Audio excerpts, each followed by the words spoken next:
What's up guys, this is Massey. Welcome to another video. In this video I want to show you how to find out derivative of cube root of 6x squared plus 1. And we have another example I'm going to show you later on. So this one is going to be cube root of 6x squared plus 1. I'm going to write it as 6x squared plus 1 to the power of 1 over 2. That's going to make it a lot easier. And we know u to the power of n, when u is the function of x, when we want to find out derivative, is going to be n times u to the power of n minus 1 times u prime. You have the same thing here. It's going to be 1 over 3 times 6x squared plus 1 to the power of 1 over 3 minus 1 times derivative of 6x squared plus 1, which is going to be 12x. 12x divided by 3 is going to be 4x times 6x squared plus 1 to the power of negative 2 over 3.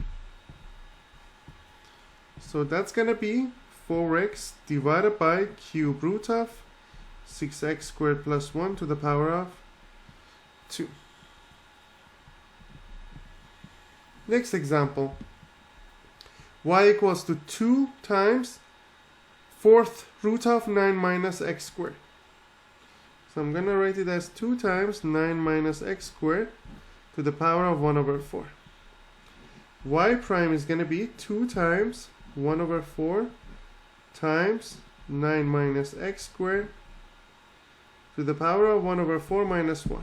That's going to be negative 2x, because derivative of 9 minus x squared is going to be negative 2x. Then negative 2x times 2 is going to be negative 4x, divided by 4 is going to be negative x times 9 minus x squared to the power of negative 3 over 4.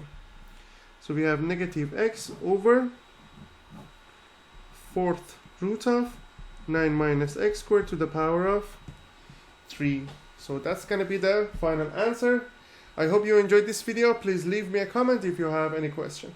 Please don't forget to subscribe to this channel. You can have access to many other videos regarding differentiation, integration, and other topics in calculus, physics, and chemistry. I will leave some related videos and playlists in the description in case you need extra practice questions. Thank you for watching and have a great day.